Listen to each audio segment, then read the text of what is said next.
അനുശേഷം എന്ന് പറയുമ്പോൾ നമ്മൾ എന്തെങ്കിലും പറഞ്ഞു കഴിഞ്ഞാൽ എന്നാ നമുക്കത് ചെയ്യാം. വീട്ടിലൊക്കെ വരുവാണെങ്കിൽ എപ്പോഴും ഇവിടെ പോവാം അവിടെ പോവാം സിനിമയ്ക്ക് പോവാന്നൊക്കെ പറഞ്ഞ് നമ്മളെ തന്നെ കൊണ്ടുപോയി ആൾ അടിപൊളിയാണ്, സെറ്റാണ്.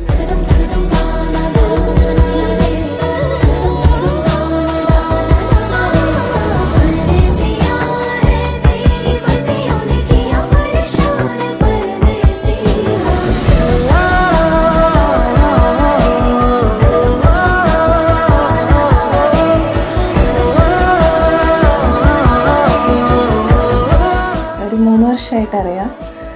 ഒരു ന്യൂ ഇയർ കഴിഞ്ഞിട്ട് വയനാട് ഒരു വിസിറ്റ് നടത്തിയതാണ്. ഞാൻ അങ്ങനെയാണ് ഫസ്റ്റ് ടൈം മീറ്റ് ചെയ്യുന്നത്.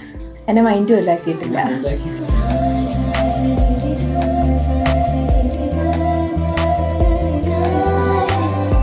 നമ്മുടെ ബ്രൈഡിനെ നമ്മുടെ വേദിയിലോട്ട് ക്ഷണിക്കാണ്.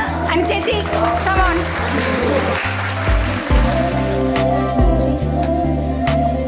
പിന്നെ ആ വർഷം തന്നെയായിരുന്നു എൻ്റെ അച്ഛൻ്റെ അമ്മയുടെയും വെഡ്ഡിങ് ആനിവേഴ്സറി. അപ്പം അങ്ങനെയാണ് അപ്പോഴേട്ടന് ആദ്യമായിട്ട് ഞങ്ങളുടെ വീട്ടിലൊക്കെ വരുന്നത്.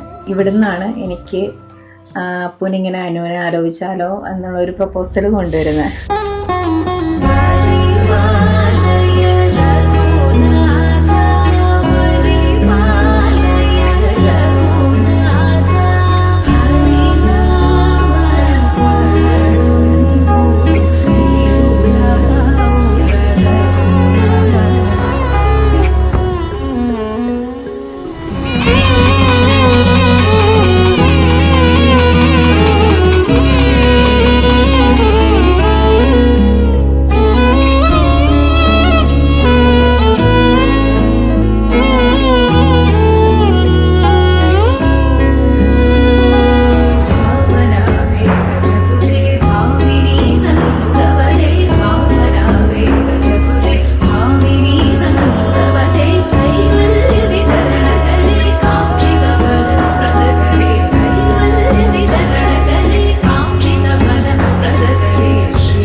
എനിക്ക് അപ്പോഴത്തേനും എപ്പോഴും നല്ലൊരു ലിസണറാണ്. ഞാൻ പറയുന്ന എല്ലാ കാര്യം കേൾക്കാനും അതിൽ നല്ലതാണെങ്കിൽ നല്ലതന്നെ, ചീത്തയാണെങ്കിൽ ചീത്ത, എന്നാലും കുറേയൊക്കെ ആൾ അക്സെപ്റ്റ് ചെയ്യും. അപ്പം എനിക്ക് എൻ്റെ ഒരു വൈബ് അവിടെ സെറ്റാവുമെന്ന് തോന്നി.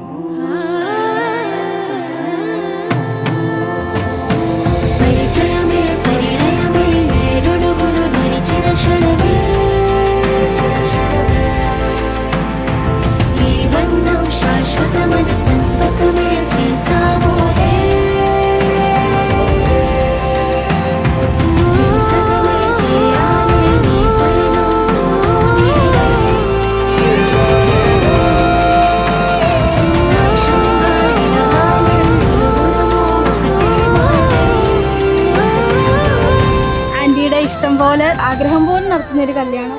ശരിക്കും നല്ല എക്സൈറ്റഡ് ആണ്. അവർ രണ്ടുപേരും തമ്മിൽ ഭയങ്കര കെമിസ്ട്രിയാണ്. ഒരു അടിപൊളി മാരേജ് ലൈഫ് ആശംസിക്കുന്നു ഞങ്ങൾ രണ്ടുപേരും. പുതുവാനം പലദേശം സെൽവമേ അൻപേവാ പകലിരവായി കൺവിഴിത്തിടവാ ഉനതരുകേ നാൻ പിഴത്തിടവാ യുഗ യുഗമും ഒരു നൊടിതാനിன்றே இதயமெல்லாம் நீ நிறைந்திடவா உனதுயிராய் இருந்திடவா ഉടൈക്കലൈവാ എന്നെ. എനിക്ക് വരാൻ പറ്റില്ല എന്ന് വിചാരിച്ചിരുന്ന, അപ്പോൾ ഫുള്ള് ഗാലറിയൊക്കെ എടുത്ത് നോക്കിയപ്പോഴത്തേക്കും ഞങ്ങൾ ചെറുപ്പം തൊട്ടേ ഒരുമിച്ചുള്ള എല്ലാ ഫോട്ടോസും ഞാൻ ഇന്നലെ ഇരുന്ന് കണ്ടു ശരിക്കും. അപ്പോൾ എനിക്ക് ഒട്ടും സഹിക്കാൻ പറ്റാത്തതുകൊണ്ടാണ് ശരിക്കും ഞാൻ കല്യാണത്തിന് വന്നത് തന്നെ. ഏറ്റവും ഭംഗിയായിട്ട് നടക്കട്ടെ, എല്ലാ കാര്യങ്ങളും മംഗളമായിട്ടെല്ലാം വരണം, അത്രേ ഉള്ളൂ.